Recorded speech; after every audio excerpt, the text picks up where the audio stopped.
Il va remettre la frappe. Courson magique, le Monégasque. J'ai un scoop pour vous. La frappe croisée magnifique. Égalisation pour l'AS Monaco. Ce soir, je vais dire tout haut ce que tout le monde pense tout bas. Radio Diagonale, la web radio 100% rouge-blanche.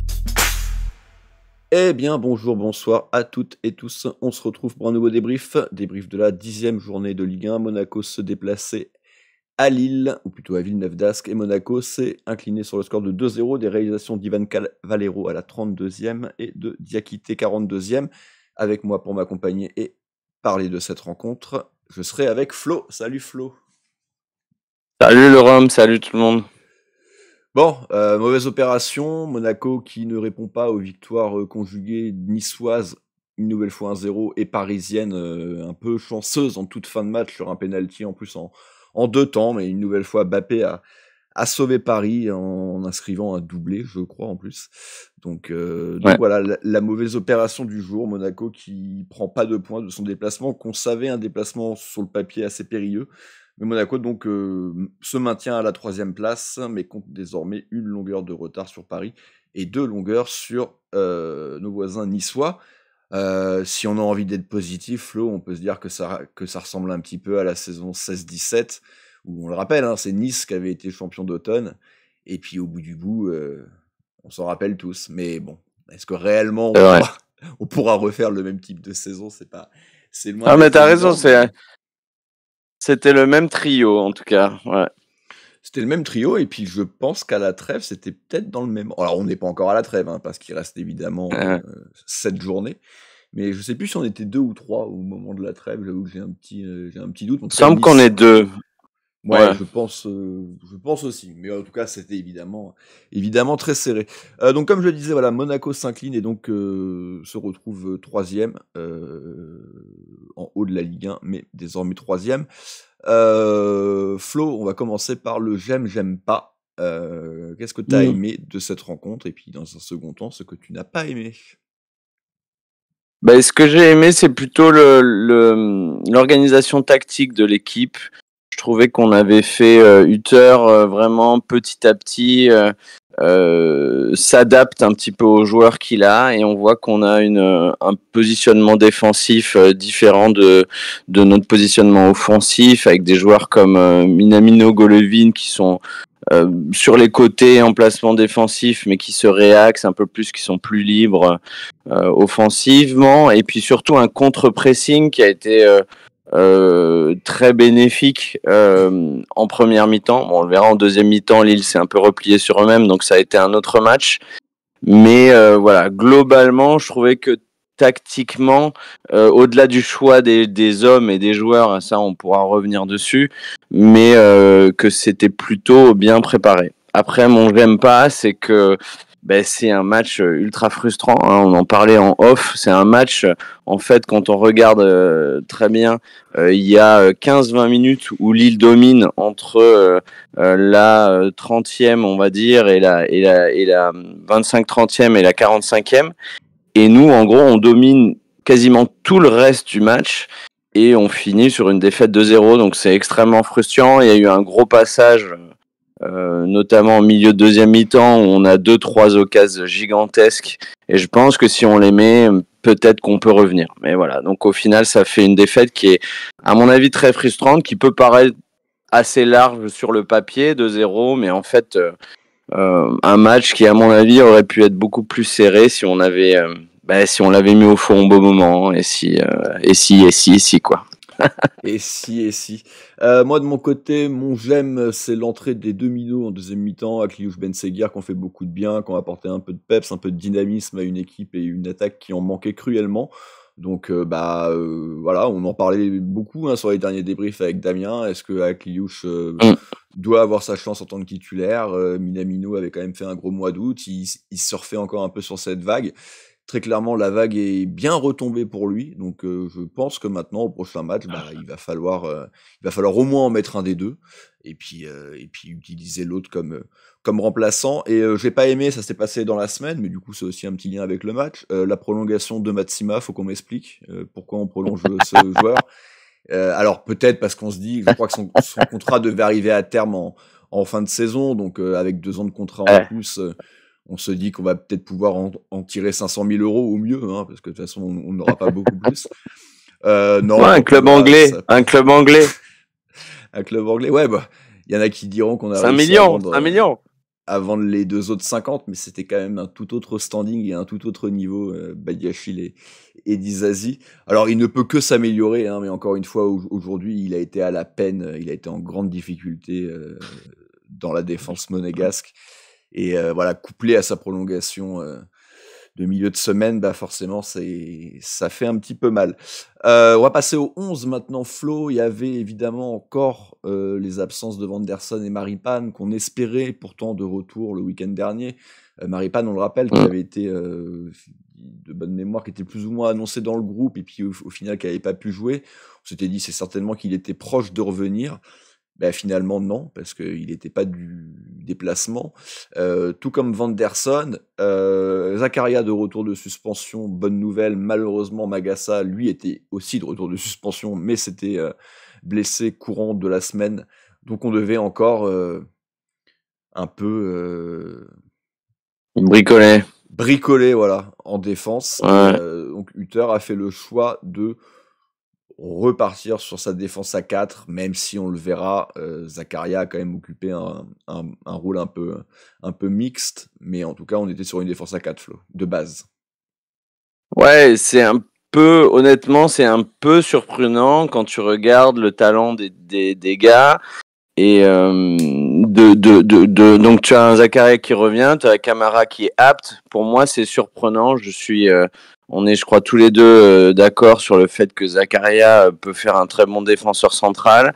Et typiquement sur ce match-là, un Matsima a jamais vraiment donné de garantie forte contre une équipe qui a une attaque vraiment très performante, avec beaucoup de gars qui peuvent éliminer et tout ça. Un Matsima qui est quelqu'un qui a de la vitesse, qui a un peu de physique, mais qui sur l'agilité, sur des dribbleurs est toujours en difficulté.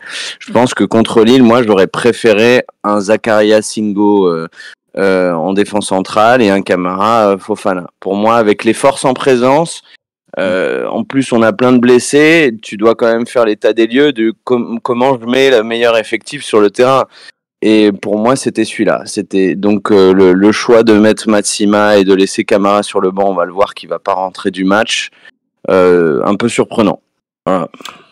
Ouais. Après, il y avait les choix au niveau de l'attaque. Hein. Moi, j'en ai parlé dans mon j'aime, savoir la rentrée des 2 petits jeunes. Ils étaient une nouvelle fois sur le banc et il avait fait le choix là, de titulariser nos 4 joueurs offensifs, Minamino, Golovin et notre duo d'attaque qui, une nouvelle fois, a pas réussi à peser sur la rencontre et va y avoir un changement dès la mi-temps. Hein. On y reviendra évidemment, l'entrée très surprenante et qui nous a peut-être coûté un peu cher aussi, de Myron, je dévie le ballon alors qu'il va rentrer dans le but, alors que je suis en jeu.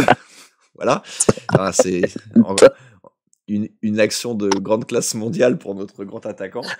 Donc voilà, il n'y avait pas énormément de surprises après pour le reste, mais c'est vrai que ça sera de toute façon le sujet de notre petit débat. Est-ce que on peut, de manière un peu facile, se cacher un peu derrière nos nombreuses absences pour expliquer le revers du soir et en tout cas notre fébrilité défensive. Le match maintenant à proprement parler et même plus simplement les buts. Flo, parce qu'on l'a dit, Monaco a plutôt dominé la première demi-heure de jeu. Malgré tout, est-ce que réellement tu as en mémoire une vraie situation chaude, un vrai regret? Monaco a le ballon, presse haut, obtient d'ailleurs quelques situations grâce à ça, plusieurs coups de pied arrêtés, mais au bout du bout, Chevalier n'est pas mis à contribution. Ouais, la meilleure action, je suis désolé de le dire, mais c'est peut-être la frappe du gauche de Diatta à la 3e qui fait une frappe pas dégueu d'ailleurs. En repiquant ça n'a pas été trop mentionné, mis en valeur par nos amis de la télévision, mais la balle elle passe à peut-être 1 mètre au-dessus de la lucarne et effectivement, comme tu l'as dit, on fait un très gros contre-pressing, on joue dans leur camp Donc il y a une vraie qualité de ce côté-là. Et à mon avis, c'est une équipe qu'il faut jouer comme ça. Et on va le voir donc justement. Dès qu'on recule un peu, Lille se met un peu plus chez nous. Et puis là, on voit qu'en fait, dès qu'on leur laisse un peu le ballon, surtout qu'on laisse de l'espace à ces gars-là, qui sont pour la plupart des bons dribbleurs, des bons articulateurs de jeu, c'est-à-dire qui ont une très bonne qualité technique et de dribble et de passe, et ben dès qu'on leur laisse suffisamment et trop d'espace, ben ça fait but. Et donc effectivement, le premier but, c'est un Matsima qui ferme pas assez sur notre ami Zegrova, qui leur a fait un peu la misère avec entre Jacob et Matsima, qui est un vrai bon joueur de couloir, un vrai bon dribbleur. Et donc Matsima qui ferme pas. Et au deuxième poteau, un Diatta qui était encore haut, donc Fofana qui avait pris son rôle, qui était dans sa zone, mais qui malheureusement ferme pas, garde pas le marquage sur notre ami Cavallero, hein, notre bon vieux Cavallero. Et donc ça fait but à la 32e, puis ça va complètement changer la phase du match, parce qu'on pourrait croire que ça nous pique à vif et qu'on se remette à attaquer et qu'on retourne dans leur camp, et en fait pas du tout, ça va plutôt eux les relancer, et donc ça va enchaîner sur ce deuxième but quoi, qui arrive une dizaine de minutes après. Ouais, mais on va avoir, tu l'as dit, hein, une petite période un peu plus compliquée là, il va y avoir plusieurs pertes de balles, j'ai surtout en mémoire une très mauvaise relance plein axe de Zakaria, mais c'est pas le seul, hein. Il y a eu d'autres moments où on s'est fait un peu peur sur des pressings lillois. Et puis oui, le deuxième but va arriver peu de temps avant la mi-temps, 42e minute. Et là, c'est une nouvelle fois Zegrova, Matsima qui va sur lui, mais là, j'ai plus envie d'incriminer Jacobs qui va essayer de prendre à deux pour fermer, mais au final, il laisse Diakité seul, alors que il doit suivre ce joueur-là, et Diakité qui croise bien sa frappe et qui marque un but à un Philippe Keun, une nouvelle fois pas décisif, hein. De toute façon, s'il la prend pas dans la gueule, en fait, il fait aucun arrêt. Donc on va encore dire que c'était deux fois compliqué. C'est vrai, si tu prends tous les buts un par un, ils sont souvent très compliqués. Sauf que quand il y a 0 arrêt décisif sur 15 buts qui étaient compliqués, ça commence à être problématique, hein. Moi, ce gardien, ça commence vraiment à m'agacer fortement. La semaine dernière, ça avait été un peu mieux, mais encore une fois, il y avait quand même 7 arrêts un peu improbables. Sinon, le reste était quand même, il n'avait pas vraiment été mis à contribution. Donc voilà, ce deuxième but, t'as plutôt envie d'incriminer Jacobs du coup sur le coup, ou Matsima? Ouais, total. Complètement dans tout ce que tu as dit, totalement d'accord. En fait, je pense que c'est un peu dommage. On joue, et c'est là où, du côté préparation du match, j'ai quelques doutes, bien qu'encore une fois, je trouvais tactiquement de base c'était correct. Mais de point de vue de préparation du match, tu joues contre une équipe, tu sais qu'ils vont très vite devant. Il y a une transmission de balles, des enchaînements qui sont très vite. Donc il faut que tu travailles sur le replacement défensif, les permutations. Et honnêtement, sur les deux buts, c'est ça qui nous coûte les buts. C'est-à-dire que tu as un gars qui reste plus ou moins dans son rôle alors qu'il devrait comme aller presser sur le joueur, demander à l'autre de couvrir derrière. Et en fait, personne fait rien, tout le monde fait au milieu.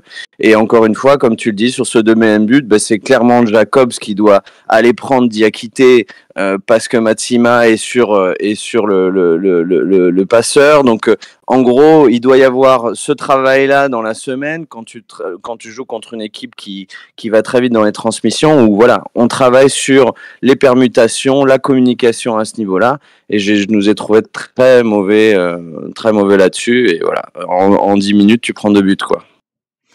En 10 minutes, tu prends 2 buts, et de ce que tu avais vu pendant une demi-heure avant le premier but lillois, certes, Monaco avait dominé, et c'est un peu une chose, moi, que je disais depuis le début de l'année. On avait souvent encaissé des buts très tôt, mais on savait qu'on avait une vraie puissance offensive et que bon, tu sentais qu'à tout moment, le but pouvait être marqué. Sauf que là, sur cette première mi-temps, voilà, il y a pas grand-chose. Tu l'as dit, oui, voilà, il y a cette frappe de Diatta d'entrée. Il y a un bon coup franc potentiel, en tout cas pour Golovin, mais qui est complètement raté, qui passe vraiment extrêmement loin du cadre. Et en fait, c'est à peu près tout. Et du coup, on arrive à la mi-temps et Hutter va faire 2 changements. Alors, un logique, à savoir la sortie de Minamino pour Marnèche Agliouche. Et par contre, un changement un peu plus surprenant. Alors, est-ce qu'il y a une gêne parce que la rentrée de Boadou pour Balogun, on est sur 2 profils un peu similaires en plus, sauf qu'il y en a un qui est footballeur, mais sinon c'est à peu près le même type de profil. Oui, non, parce que... Alors, mais je te jure, je me mords les lèvres de balancer un truc énorme sur Boadou. Non, mais moi, je dirais c'est peut-être sur l'envie. Balogun a peut-être montré un peu de suffisance sur la première mi-temps. Oui. Et finalement, on va être vraiment sympa et avec Hutter et avec Boadou. Sur l'envie, Boadou a été meilleur. Après, sur tout le reste, c'est différent. Ouais, voilà. Il avait tellement envie qu'il a touché un ballon qu'il n'aurait pas eu. Donc, oui. Mais non, mais bon, voilà, je pense que c'est ça. Maintenant, malgré tout, je suis d'accord avec toi sur un peu l'attitude de Balogun. Moi, je l'avais dit déjà contre Nice, il m'avait agacé après ces 2 pénaltys ratés. Son attitude, je le trouve pas très sympathique, on va dire, ce joueur.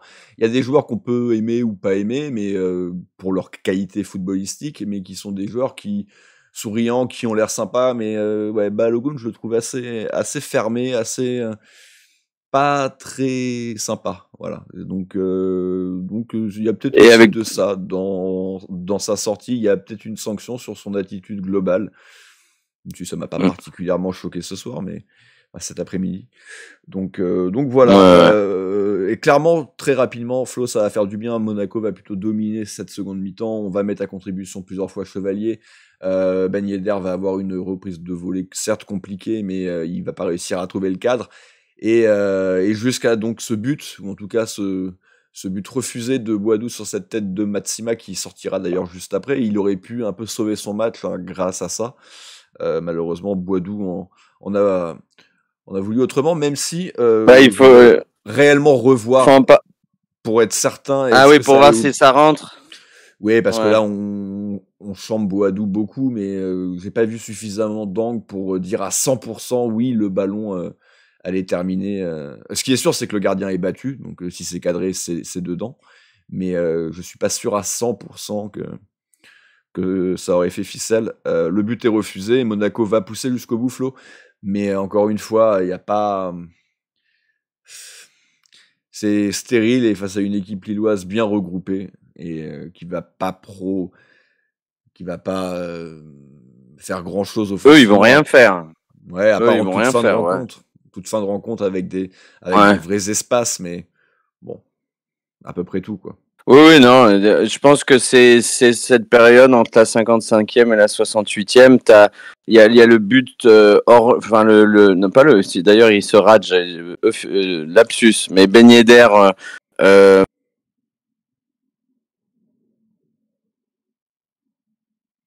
peu trop vite en fait. Il part un peu trop vite sa course vers l'avant, il se retrouve tout seul devant le gardien et il rate en fait son lob. Bon, donc il fait deux choses ratées.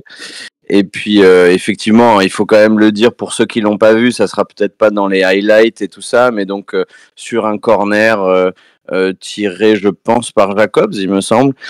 Donc tête de Matsima qui va, pour moi, allez, je veux peut-être te rejoindre, mais pour moi c'était clairement dedans sur les images. Allez, 99% de chances que c'était dedans.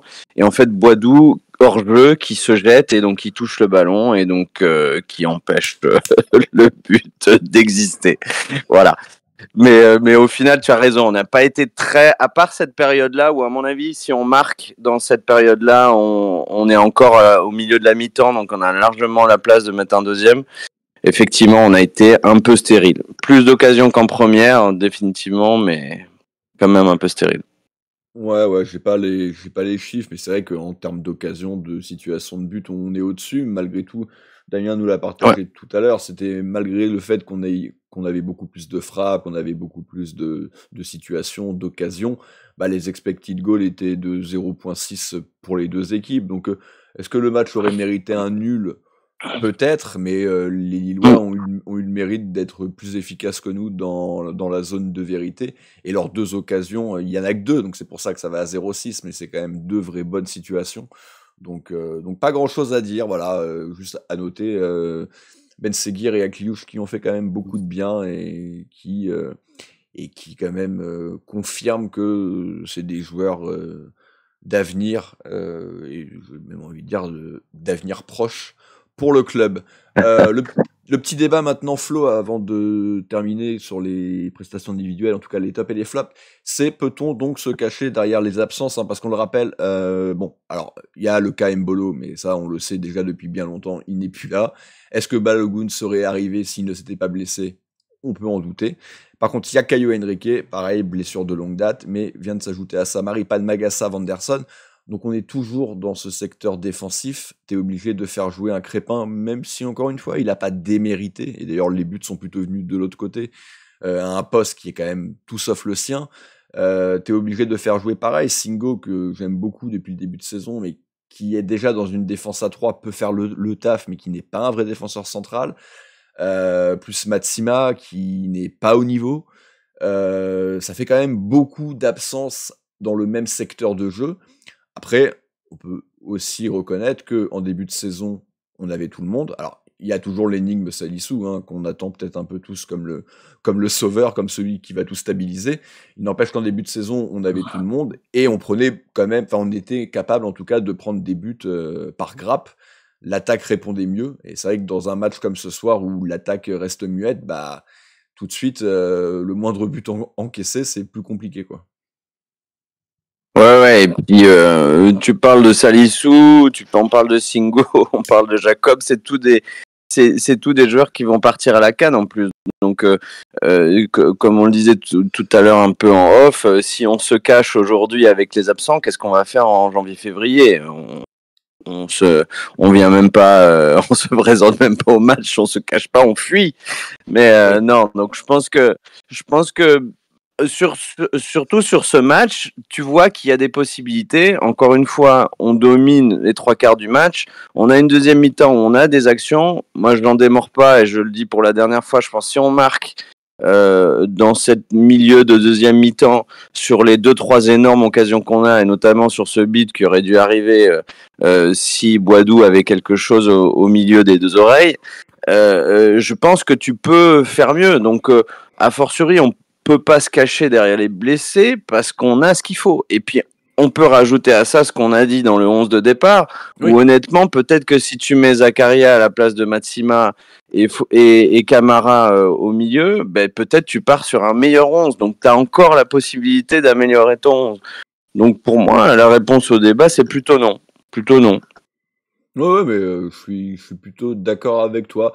Je sais pas si j'aurais réellement sorti Matsima, mais je serais resté moi en tout cas de manière claire et évidente, une défense à 3 avec Zakaria entouré de Singo et peut-être Matsima, mais j'aurais fait plutôt ce choix-là de Camara, Fofana milieu de terrain malgré tout devant eux, et j'aurais sorti un des 4 offensifs. Alors il y a 2 équipes, moi, vous le savez, je suis plutôt les 2 attaquants ensemble avec un 10 derrière, mais donc en l'occurrence, et sortir Minamino, mais j'entends parfaitement ceux qui auraient préféré avoir 2 10 derrière un Balogun. C'est plutôt lui, en tout cas actuellement, qui a la faveur des différents sondages qu'on peut voir sur Twitter, ou plutôt sur X, désormais, avec un Golovin derrière et un Kliouche, pareil, qui, avec son état de forme dernier, je pense, aurait été plébiscité dans un 11 voulu par les internautes et par les supporters et suiveurs de l'AS Monaco. Donc oui, voilà, non, après je te rejoins assez, on peut pas que se cacher derrière ça, mais force est de constater que on a quand même un petit peu envie que si différents joueurs reviennent, parce que ça fait beaucoup. Voilà, je suis loin d'être un grand fan de Maripan, malgré tout, c'est un joueur supérieur à Matsima. J'espère par contre que Salisu sera un joueur supérieur à Maripane, sinon ça va être un peu compliqué toute la saison. Rajouter à ça, pareil, un Philippe Keun qui va devoir un petit peu se sortir les doigts et non pas se les mettre, hein, comme avait dit Cazerie avec Saint-Etienne il y a 2 saisons, si ma mémoire est bonne, qui s'était un petit peu embourbé dans l'expression. Donc voilà, on peut évidemment, il ne faut pas se cacher derrière ça, mais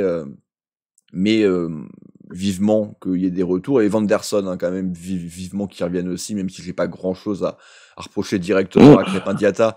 Vanderson est quand même un joueur d'un niveau un peu supérieur, et surtout défensivement, même si c'est pas le plus grand défenseur comme beaucoup de latéraux brésiliens, hein, c'est rarement quand même des foudres de guerre défensifs, à part évidemment certaines grandes stars, mais par contre il apporte quand même un petit peu plus de cohérence et un peu plus de solidité, déjà rien que par son physique, hein, et par son gabarit comparé à Crépin Diatta. Les tops et les flops maintenant, Flo, malgré tout on a réussi à sortir quelques éléments de cette rencontre. T'es parti sur Golovin, j'étais plutôt d'accord, je trouve que c'est le Monégasque qui a été le plus en vue, en tout cas qui a été le plus juste techniquement et dans le jeu ce soir, même si évidemment il sortait de 2 buts extraordinaires. Aujourd'hui ça n'a pas été le cas, mais on peut pas lui demander de marquer 2 buts comme ça, sinon ça se rappellerait Jude Bellingham et il jouerait au Real Madrid, hein, et pas à Monaco. Ouais, probable. Et en plus, ce qui est drôle, c'est comment s'appelait-il, le gardien de Lille? J'ai oublié son nom pendant 2 secondes. Chevalier. Mais en tout cas, le gardien Chevalier, c'est ça. Et tu le vois, il y a un moment donné où Golo chope la balle vers le centre du terrain et Chevalier, en fait, il attend la frappe, il fait un bel arrêt où tu sais, il se détend sur sa gauche, mais en fait, tu vois qu'il a anticipé. Alors, Golo a quand même une palette plus large que juste frapper dès qu'il en a l'opportunité. Mais évidemment, là, je pense que pour les buts de Golovin, après les 2 buts qu'il nous a mis la semaine dernière, je crois que Chevalier l'attendait pas mal là-dessus, quoi. Donc c'était plus compliqué pour faire ça, mais après, voilà, encore une fois, c'est l'organisateur, c'est j'ai envie de dire la base technique de l'équipe et par lui qu'on circulé la plupart des ballons. On se répète maintenant depuis l'année dernière et j'ai envie de dire presque tant mieux quand t'as un joueur de cette qualité, tu sais qu'il te bonifie chaque ballon, voilà. Donc tant mieux. Après, malheureusement, ça a été plus post-Golovin que les problèmes ont été, c'est-à-dire plus dans la finition et plus dans les 20 derniers mètres, quoi. Ouais, mais juste pour en venir rapidement à Chevalier, c'est vrai que Lille, on peut quand même un petit peu les envier sur ça, hein. Ils ont eu Maignan pendant plusieurs saisons qui était extraordinaire et qui maintenant confirme que c'est le meilleur gardien français actuel et un des tout meilleurs gardiens mondiaux. Ils ont assez rapidement trouvé son remplaçant, hein, avec un petit jeune là, Chevalier, qui est déjà là depuis un peu plus d'1 an. Je pense qu'il est vraiment installé au poste. Peut-être que la saison juste après Maignan, c'était peut-être pas lui directement, ou en tout cas il était peut-être pas encore à ce niveau-là, mais il est clairement qualitatif. Alors que nous, voilà, on galère depuis maintenant 5 saisons à trouver un remplaçant à la dernière bonne période de Subasic. Donc voilà, ça fait un petit peu envie quand même, voilà, quand après avoir eu un gardien si bon, tu le remplaces aussi vite par un autre jeune bon gardien qui risque de rester quand même plusieurs saisons. C'est ce qui nous manque, nous, à Monaco. Tu risques de me lancer sur ce que j'ai dit plusieurs fois, qui est la gestion des gardiens, les faire mariner un peu dans leur jus. Maignan qui a été pris en post-formation, hein, du PSG, donc on peut dire quasiment encore en formation à Lille. Et Chevalier, voilà, c'est quelque chose. On en a déjà parlé, nous on l'a moins fait par le passé, mais c'est généralement comme ça que tu fais fonctionner un gardien. Alors au-delà d'avoir la chance d'avoir des bons jeunes gardiens qui sortent de ton centre, ce qui est pas obligatoire, mais d'avoir des gardiens qui restent un petit peu comme remplaçants pour se développer. Encore une fois, on le sait aujourd'hui, on a beau dire, je crois que Damien aime bien Majeki, mais moi je pense que c'est des gardiens qui ont pas de grand avenir, si ce n'est aucun avenir chez nous. C'est bien dommage d'avoir comme deuxième, troisième gardien aucun joueur qui peut être amené à remplacer un Keun qui effectivement donne pas de garantie, quoi. En tout cas, c'est bien ça. Hein. Maignan part en 2021, Chevalier arrive, mais il est prêté une saison à Valenciennes. Donc, je sais plus qui était leur gardien lors de cette saison 2021-2022. Et il est revenu de son prêt où il avait joué la quasi-intégralité des matchs avec VA. Et il est titulaire donc depuis maintenant la saison dernière. Et il fait du bon boulot, le jeune gardien français. Moi, mon top, je suis parti plutôt sur Fofana. Alors, il est certainement un petit peu à incriminer sur le premier but. Je veux bien l'entendre, je veux bien l'accepter. Mais après, je trouve que le reste de son match a été plutôt correct. Il a récupéré beaucoup de ballons. Il n'a pas tenté ses frappes. Après aussi parce qu'il n'en a pas eu la possibilité. Preuve aussi qu'on avait du mal à se mettre en situation de frappe parce que quand Fofana frappe au but, c'est agaçant parce que ça fait rarement ficelle, mais ça veut souvent dire aussi que qu'on domine et qu'on arrive à souvent se mettre en position de frappe. Parce que si même lui y arrive, c'est que les autres a priori le peuvent aussi. Mais sinon voilà, j'ai plutôt aimé sa prestation et puis une petite mention, j'en ai parlé évidemment dans mes j'aime pour la double entrée de nos dominos qui ont été plutôt dans les points positifs du soir. Flop maintenant, Flo. Bon, on en a évidemment parlé parce qu'il est sur la photo sur les deux centres. Oui, c'est Matsima. Bon, encore une fois, surtout dans le manque de pressing. Je pense que Zegrova, en fait, leur fait un peu la misère dès le début du match sur quelques actions. Et du coup, il est un peu sur le reculoir. Et en fait, c'est généralement l'inverse qu'il faut faire avec ce genre de joueurs. Il faut tout de suite les serrer. En fait, dès que leur ballon leur vient, c'est là que tu as l'occasion de prendre le ballon. Si tu lui laisses une demi-seconde et 1 ou 2 mètres, c'est terminé, tu vas te faire bouffer. Donc malheureusement, il y a eu cet effet de reculoir pour Matsima et un petit peu aussi pour Jacobs. Mais enfin, Matsima, effectivement, très fautif sur le premier et aussi sur le deuxième. Donc il y a pas vraiment photo. Encore une fois, pour moi, que ce soit Matsima, que ce soit Magassa, c'est des joueurs qui sont, en tout cas, ils sont encore voués à potentiellement évoluer, mais qui n'ont pas le niveau, surtout contre des bonnes équipes de Ligue 1. Et voilà, encore une fois, pour moi, tu démarres. Je suis d'accord avec toi sur la défense à 5, ça aurait pu être une vraie option. Moi, j'ai pas trop compris pourquoi pas y retourner. Mais en tout cas, ou défense à 5, ou en tout cas mettre Zakaria à la place de Matsima, pour moi, c'était pas de son niveau. Je suis désolé. Aujourd'hui, non. Oui, en tout cas, c'est évident que c'était pas de son niveau et que contre Metz, ça peut réussir à peu près à faire le boulot, mais que quand t'as quand même des joueurs un peu plus techniques en face, c'est plus compliqué. Moi, je vais partir sur Minamino, qui a été plutôt justement sorti à la mi-temps et qui malheureusement confirme sa méforme depuis maintenant plusieurs rencontres. Alors la semaine dernière, sa deuxième mi-temps avait été un peu mieux, ce qui avait permis de on va dire, rehausser un peu sa note qui pour moi était catastrophique sur la première mi-temps. On l'avait au final pas mis flop avec Damien, mais bon voilà quoi. Là encore une fois, sa première mi-temps est compliquée. Il n'arrive plus à faire les petites différences qu'il faisait en début de saison à la passe, les bons contrôles, les bons choix de jeu, des petites pertes de balles, plein de petites erreurs. Et puis voilà, quand tu vois Akliouche qui rentre et qui, dès son premier ballon en deuxième mi-temps, fait un petit festival technique sur le côté, qui n'aboutit pas forcément sur quelque chose, mais en tout cas, c'est plus intéressant en l'espace de quelques secondes que ce qu'avait fait Minamino sur l'intégralité de la première mi-temps. Donc ouais, là je pense qu'il va falloir le remettre un petit peu sur le banc et puis l'utiliser comme remplaçant en fin de match. Mais là je pense que lui a perdu beaucoup de points. De l'autre côté, Akliouche en a marqué beaucoup. Donc la logique est que lors de la prochaine rencontre, ça soit Akliouche qui soit titularisé dans cette défense. Dans ce milieu de terrain plutôt offensif. Est-ce que tu avais envie de parler d'autres joueurs, Flo, avant de finir? Est-ce que ceux dont on n'a pas du tout parlé, un Wilfried Singo par exemple, qu'on n'a pas du tout évoqué pendant notre débrief? Je pense que oui, Singo fait ce qu'il faut. Attends, donne-moi une petite minute, je te lance sur Tsinko, je reviens dans 5 secondes.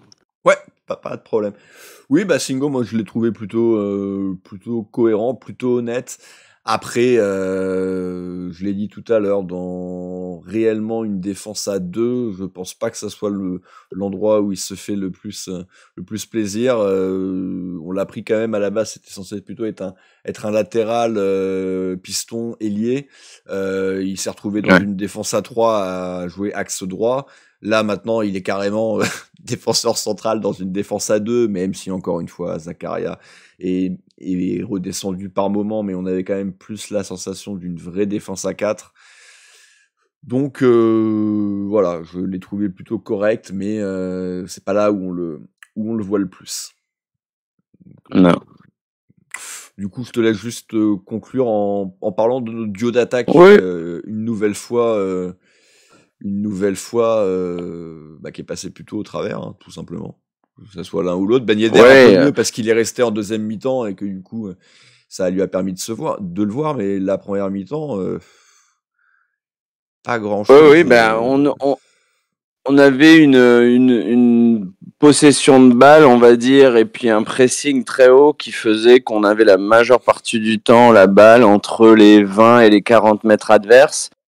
Mais on a eu du mal en fait à passer ce palier-là, et donc vu que Ben Yedder et Balogun sont plutôt dans cette zone finale, Ben Yedder est revenu un peu, on l'a vu, il y a eu ce lob hors jeu qui, à mon avis, il aurait pu faire une meilleure course pour ne pas être hors jeu, faire un meilleur lob, donc ça aurait pu faire but. Et puis il y a eu cette autre. Il a une autre action par la suite. Bon, Balogun, je pense, touche, mais très très peu. Doit toucher, je sais pas, 4, 5, vraiment gros maximum. Ça se compte sur les doigts de la main, le nombre de ballons qu'il touche en première. Et je pense que, comme on l'a dit, alors au-delà de son attitude et tout ça, tu peux être un gars pas très buvable, etc. Mais au moins donne-toi, au moins fais les courses.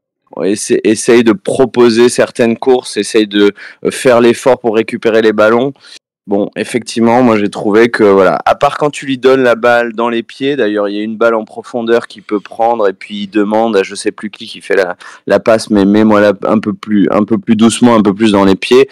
Alors oui, quand on lui donne la balle dans les pieds, là, quand il a la balle dans les pieds, on a l'impression qu'il active un petit peu son énergie et qu'il essaye de faire quelque chose, mais je pense que, voilà, niveau travail sans ballon, il y a énormément de choses à faire en plus que ce qu'il a fait en première mi-temps, et donc finalement, au-delà du fait que Boadou soit un remplaçant absolument terrible, et il l'a confirmé, c'est peut-être pas plus mal de mettre un petit coup de pression à Balogun. C'est peut-être pas terrible dans le court terme, parce que Balogun aurait pu apporter plus en deuxième mi-temps, mais sur le long terme, de dire à Balogun, écoute, si tu continues à ne pas apporter, à ne pas faire les efforts pour les autres, je vais peut-être penser à te faire jouer beaucoup moins. Voilà. Mais après, effectivement, il n'y a pas eu tant d'occasions, pas eu tant de ballons potables, que ça soit pour lui ou pour Ben Yedder devant, quoi. Après, est-ce que mettre un coup de pression avec Boadou, c'est un vrai coup de pression? Non, c'est-à-dire que moi, je suis le joueur. Il y a un jeu de mots là, entre coup de pression, Boadou. Je pense qu'il y a un jeu de mots à trouver, je l'ai pas encore, mais il y a un truc. Oui, non, si Pierre écoute le débrief, il va nous en trouver 4-5. Hein. Oui, ça va sortir direct. Mais ouais, donc voilà. Voilà qui conclut donc ce débrief. On va terminer maintenant sur le petit passage sur les pronos. Alors la semaine dernière, du coup, on a fait un 0 sur 2 avec Damien. Damien avait pronostiqué un clean sheet. Bon, on en a pris 2, donc le clean sheet n'est pas bon. C'était un pari assez risqué, mais qui pouvait être envisageable. Bon, moi, j'étais parti sur un but de Fofana, autant dire que c'était la prise de risque maximale. J'y ai même pas cru, parce que sur les matchs précédents, il prenait sa chance à 2-3 reprises, et tu avais toujours le petit frisson, le petit truc. Bon, là, ça a même pas eu lieu. Je crois qu'il a tenté sa chance vers la fin de match, mais sa frappe a été contrée assez rapidement. Mais bon, c'est C'est à peu près tout. Donc pour la semaine prochaine, Monaco va recevoir Brest. Ça sera dimanche prochain à 17h sur Canal. Du coup, retour sur Canal+. Brest qui est actuellement 6e et qui devrait le rester. Parce que je sais pas si une équipe peut leur passer devant.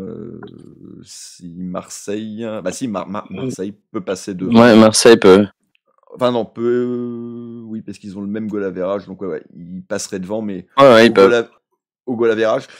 Quel est en tout cas ton petit prono, ta petite hot take pour cette rencontre? Tu veux un gros prono Tu veux un Comme gros tu veux. risque ou un petit risque? Il y a pas de... Tu peux jouer la sécu, et après, rien n'est sécuritaire. Hein. Même les cotes à 1.1, ça passe pas toutes. Hein. Écoute, je vais vous suivre.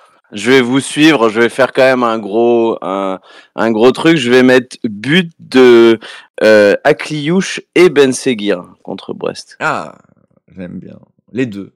Les deux buteurs. Les deux. Du coup, ça veut dire les deux Les deux, mon général. Un titulaire et un... Pas forcé. Un titulaire, ouais. Un remplaçant, ouais. Exactement. Je vois bien un Akliouche qui démarre et puis un Ben Seguir qui met un but en deuxième. Ok. Moi, je vais pas particulièrement réfléchi, mais bon, là, quand je vois l'horaire, ça 17h, ça nous réussit dernièrement. Au Louis II, allez, je vais dire Monaco par 3 buts d'écart. Pas mal. Brest, c'est pas forcément simple, hein, mais ouais, je pense que c'est pas, il est pas easy ton pari. Un peu plus easy peut-être que le mien, mais. Un peu plus easy que Fofana buteur. Non, mais Brest, encore une fois, ils ont fait une vraie belle performance cet après-midi face au PSG. Ils ont au bout du bout pas été payés, mais je pense que, en tout cas de ce que j'ai vu, hein, j'ai pas vu l'intégralité du match, mais de ce que j'ai vu, j'ai plutôt eu la sensation que c'est même les Brestois qui avaient failli marquer le 3e avant que un penalty soit justement sifflé, hein, mais viennent entériner le score. En tout cas, voilà, merci Flo donc de m'avoir accompagné pour ce petit débrief. Petit message, bravo à l'Afrique du Sud, voilà, d'avoir remporté cette Coupe du Monde. C'est pas l'équipe de France, mais au moins c'est les Box et ça fait plaisir, n'en déplaise à certains. Moi, j'aime le jeu des Box et non, ils n'ont pas été avantagés par l'arbitrage. Merci Flo de m'avoir accompagné. Donc nous, on se retrouve sur Radio Diagonale dimanche prochain, peut-être en live, peut-être dans la nuit pour l'émission. Merci de nous avoir suivis et de nous avoir écoutés. D'ici là, portez-vous bien et Dagemunegu. Et bisous.